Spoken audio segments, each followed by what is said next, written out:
everyone. Welcome back to Rune Reading Wednesday. Welcome back to the Amber Serpent. My name is Gullveig. This week we had quite a powerful full moon. The full moon was in, and it also was trine with Jupiter, Pluto, and Mars. And it also has a very strong influence by Neptune. So this is the full moon that we're right around the corner from the spring equinox. And this is a really good full moon for wrapping up all of those loose ends from an old cycle and prepare for the new beginnings of the spring equinox. So before we get into the rune reading piece, let's just talk a little bit about what this full moon, what some of the aspects are, some of the most important ones that at least I feel are really highlighted for this particular full moon that happened a couple days ago. And so we're going to be feeling the effect of this full moon for at least the next couple of weeks, but it will probably have even a little bit of a more farther reaching effect than that. With Neptune being influencing this full moon, Neptune is a deeply spiritual planet, and its light aspects are psychic visions and intuition and inner knowing. Its shadow aspects, when it's out of balance, are illusion, delusion, and confusion. So what's really great about this combination between the moon being in Virgo and also being affected by Neptune or influenced by Neptune, hi Jody, thanks for watching, is that Neptune is now, all of the inspiration and the heightened psychic senses are given somewhere to land, because Virgo is very much an earth sign, and it also has a very organized. One of the great things about Virgo energy is how organized they are. So they're great at taking information and breaking it into bite-sized chunks and making it digestible and sustainable. Hi Rylan, hi Diane. So that's really actually a pretty good thing with Neptune, because it's so, sometimes the information that comes from like that Piscean Neptune energy is so much that it can feel really overwhelming. And so with Virgo into play, Virgo has the ability to take all of that information and like simplify it, condense it, cross-reference it, color code it, put it into like some sort of order so that we can actually do something with it. And so if there, and this kind of also kind of ties back to the new moon that preceded it. The new moon that preceded this full moon was all about like hidden treasures, gifts and talents, interests and desires of our heart that were coming back up to the surface. And so these may have been interests that we hadn't really maybe spent any time really focusing on. Maybe they were like the hobbies that are always kind of pushed off to another day because they never really got priority in our busy lives. The new business that we may have wanted to start and just haven't done so. All of those things were coming up in the new moon that preceded this. And so we have all of these hidden treasures that were coming up with that Piscean energy. And then this full moon that's influenced by that previous new moon, the full moon can take all of that inspiration, and with Virgo being able to organize it and plan it and give it like a lot of earthly context, we can now do something with it. It doesn't have to feel like, sometimes when we get fresh inspiration, it feels really exciting, but then to actually condense all of that inspiration down into something practical can be really daunting sometimes, because sometimes those ideas just feel really big and it takes a lot of energy to manifest. So this is a really wonderful full moon to manifest our heart's desires. Also in conjunction with that, Jupiter, Pluto, and Mars are all aligned with Capricorn, and they're also influencing the full moon. And Capricorn is also an earth element, and one of its gifts is to override like the boulders of resistance, because it's the ram, right? So it knows how to I mean, if the ram is pretty amazing because it really shouldn't be able to climb a mountain. Like, all intents and purposes, if you knew nothing about that animal and you were just to see, you're like, there's no, that animal, it can't, it's not made to climb a mountain.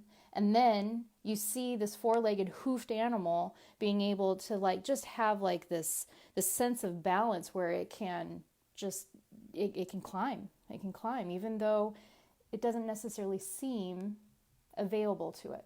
It seems pretty miraculous what it can do. So Capricorn's really good at overcoming resistance to scale to heights that others might think is impossible. And that's and that's also some of that energy that is influencing all of this alignment that really is potent for the new beginnings that we are stepping into with the spring equinox. So it's really, really good. It's good stuff. Now, of course, there's always challenges with any kind of astrological alignment. One of the things is that we might be predispositioned to fall into like addictive kind of tendencies. Neptune, Pisces struggles with addiction more than any of the other signs. So that is a possibility. So just make sure that, you're staying balanced. And one of the ways to do that is to really tap into the Virgo energy, because Virgo is very much, has a high importance to the physical vessel. So most folks who have a lot of Virgo energy will have like a really good physical regimen. They really have a lot of sense and awareness around what contributes to their vitality and what drains it. So to help us not fall into the addictive tendencies of like that Piscean energy, we can use the Virgo full moon to get right back into the sacredness of self, to become really connected with that physical vessel of our body, exercise, move, connect, and allow the body to move energy. So if there are anything that emotion-wise or resistance-wise that you can feel is really being bound up, then moving the body is a really great way to move that energy, whether it be through dance, even ecstatic or sacred dance in your privacy of your own home. That's sometimes like actually the best as far as like being able to just move energy, because we don't have to be inhibited by what we look like or having to do the right steps, or taking a walk, being out in nature, whatever it is, connect to the body. So yeah, this is a big full moon, and I'm super excited to see what the runes may have to say as far as how can we take best advantage of this powerful full moon to bring us into the spring equinox, into this new astrological new year, with the most potent potential, potent potential. I think that feels like a good intention. Hi Barb, thanks for joining us. All right, so for those of you who are joining me live, I always appreciate you so much, because when you can help me tap into the intention, all of our vibrations together, even though we're not all in the same room, they have a cumulative effect, and it really does help to raise the magic of this work. So let's just take a deep breath in and exhale with a deep sigh.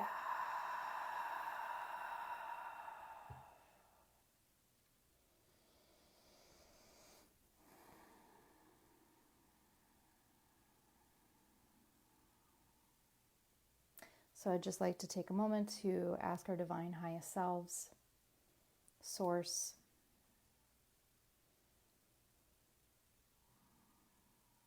allow us to see into the depths of the runes today, and I ask, what is it that we need to know or do to take the most advantage of this full moon, so that we may transition into the astrological new year on the spring equinox with the most potent potential to manifest the purest desires of our heart.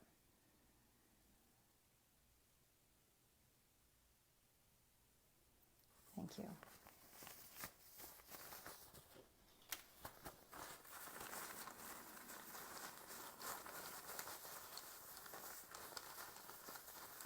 All right, let's infuse the runes with that question. Keeping the question in our mind.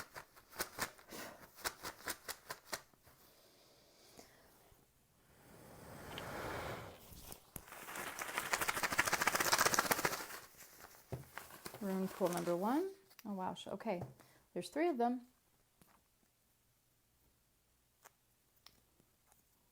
Okay. All right. We have Fehu. It's a good one. Wealth, prosperity, luck, all the good things. We have Yarrow. This one's come up quite a bit in our rune readings thus far. And this is cause and effect, karma, what you reap is what you sow, and Bracano. Death and rebirth, gestation, pregnancy.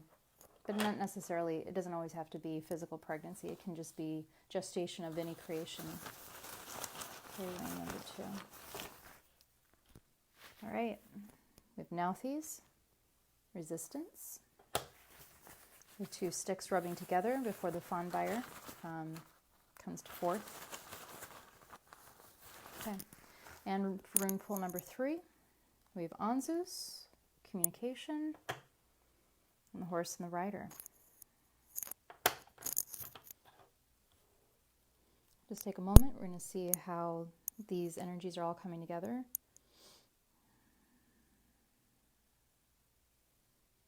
And I'd like to call upon Lord Thor, protector of the common man, teacher of the runes. Allow us to see into the depths of the runes to discern their meaning.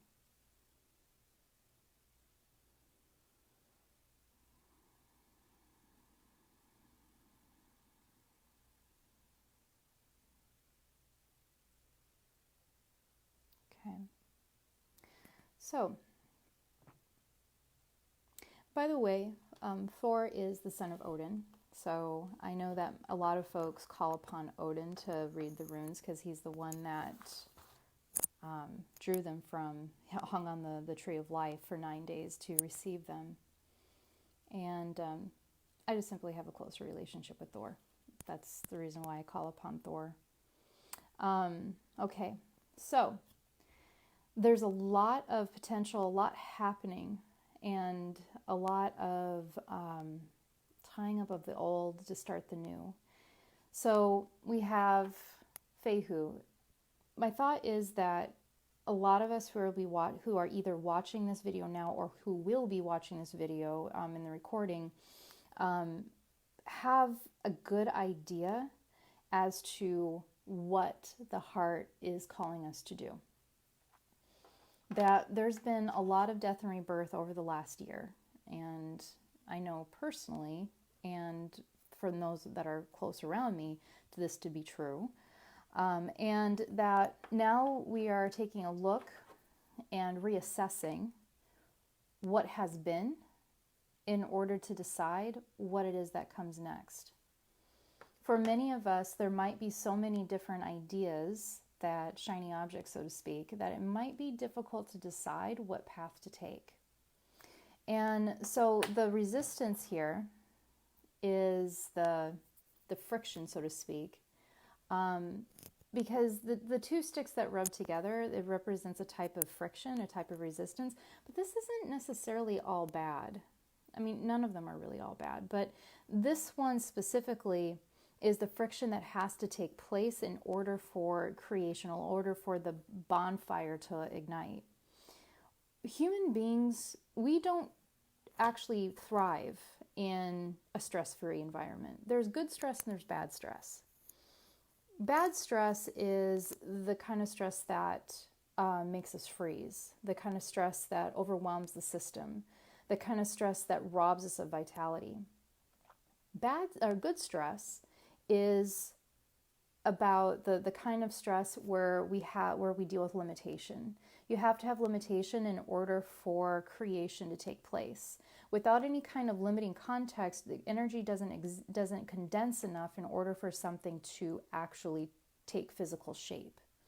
So, for example, like a limiting context or that might be perceived as a stressor might be a timeline or a due date that we're working within.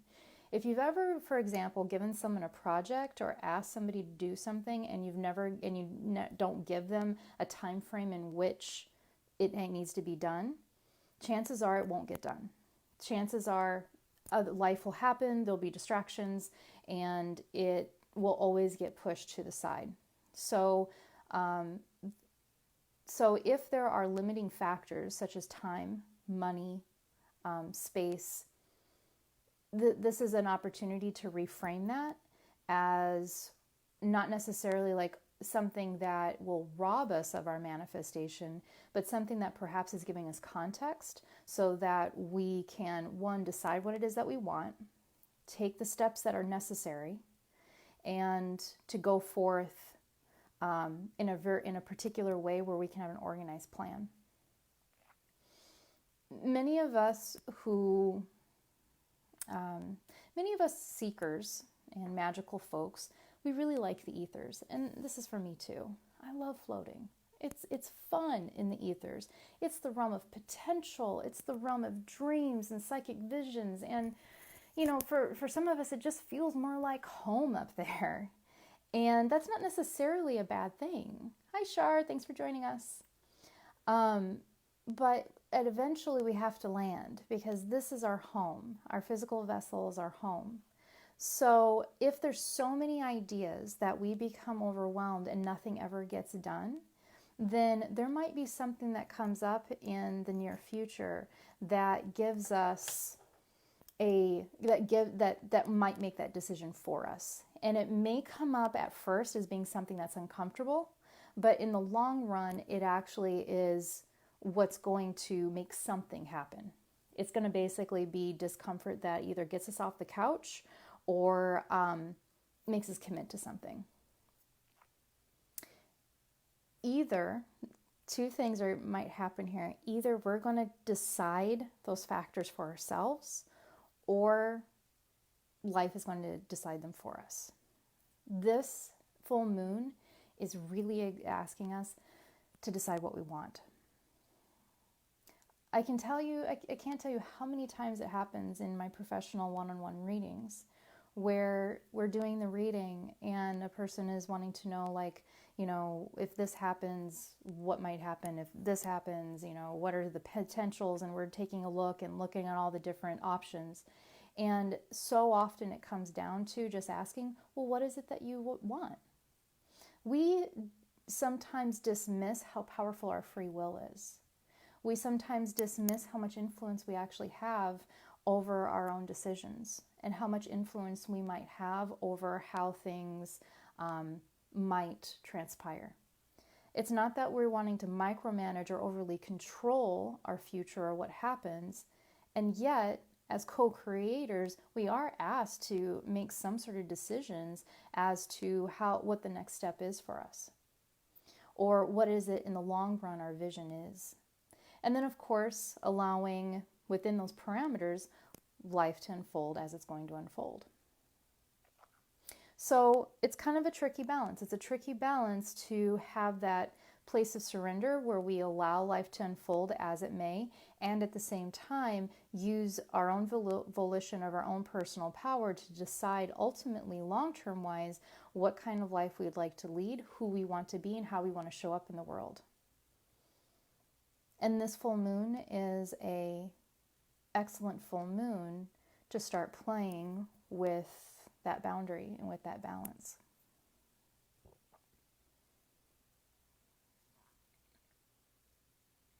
Who is it that we want to partner up with? Who do we want to have be part of our vision for our life and for ourselves? And this is not just talking about physical people. This is also talking about who are your guides? Who do you reach out for? Who do you reach out to? Is it just source? Do you call upon your divine higher self, which is like your most developed part of your consciousness? Are there particular deities that you call upon? Do you call upon angels or ancestors? Who are your guides? And to define who it is that you want to partner up with, both physical folks as well as spiritual guidance, it will help to ease this resistance that might be coming up. it will help to make a commitment to have consistent communication. Are the people that are the best for us and most nurturing for us, are those the people that we are spending the most time and resources with?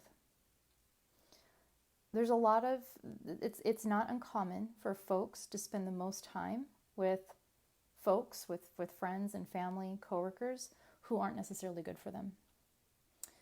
Folks who bring out unhelpful habits, folks who don't necessarily bring out the best in us. It's not that we have to completely break our relationships with these people, and at the same time, we are who we spend our time with. And that goes for our spiritual guidance as well as the people that we socialize with. So there's an element here of this full moon that I'm seeing as far as the runes go that is like, honestly, like the runes, this is like a come to Jesus kind of speech, or guidance is like, maybe because we called Thor, it's more like a come to Thor kind of speech. Because this is like really the runes, and what I'm getting here is that it's asking us to take like a whole nother level of responsibility for our lives. Making real conscious decisions. How do we spend our time? Who do we spend our time with? What is it that we really want? What's the vision for our life? And are we making decisions now that are aligned with what it is ultimately that we want long term? If what we're doing and our decisions that we're making now isn't necessarily aligned with or wouldn't nourish the long-term vision for our life, then we might want to take a look at what it is that we're doing now, because that might create enough karma to create resistance in such a way where we may not get where we want to go if we continue to make those decisions. So on the more lighter side of this, the other way to look at this is, yes, there's that personal responsibility piece, and the other piece of that is the world is your oyster. And so make the decisions on what kind of oyster do you want to have open for you. And if we're willing to step up to the plate, what we can gestate, because this is the gestation rune, is all the good things. It's all the good things. What's being required here is to take a leap of faith in ourselves. Take a leap of faith in ourselves, to take some risks, to be courageous and allowing ourselves to be seen, and then communicate with the people, the guidance, on a consistent basis that will create partnerships that will nurture whatever seeds it is that we would like to birth into by the end of the end of the next astrological year. We have a lot of volition right now. There's a lot of influence that we have. A lot of us have spent the last 12 to 18 months really walking through a lot of fire. And it has been very much a purging 12 to 18 months.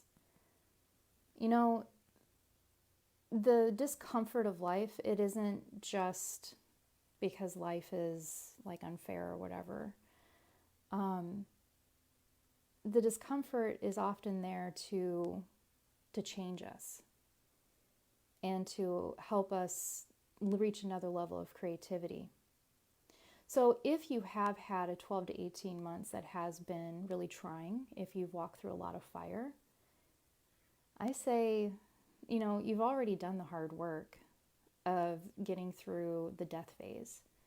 You've already done the hard work of letting go of things and to, take a look at yourself and to purge and to get really raw. And then to, now a lot of us are coming to a phase now where we're ready for the rebirth.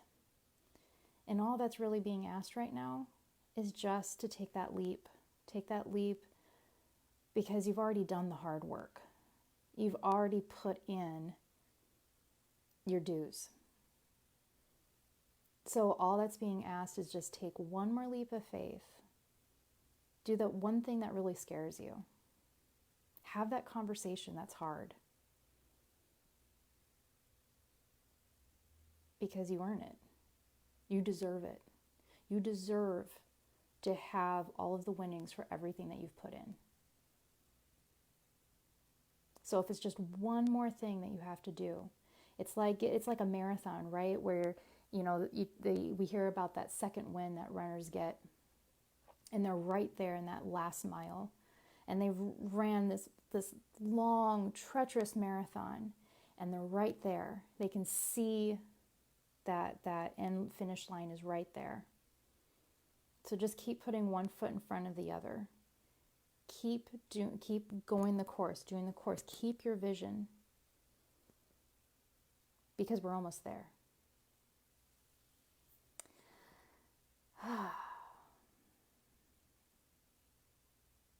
I feel like I'm talking to myself just as much as I am everyone else. This is, for me personally, this is very this is very pertinent. And so I'd like to thank Thor for, this very gentle knock over the noggin with your proverbial hammer. Yeah, you just got to decide what you want. Thunk. Okay, I get it. Yes, Dad. All right. So thank you all so much for joining me here at the Amber Serpent. I wish you all a very prosperous rest of your week.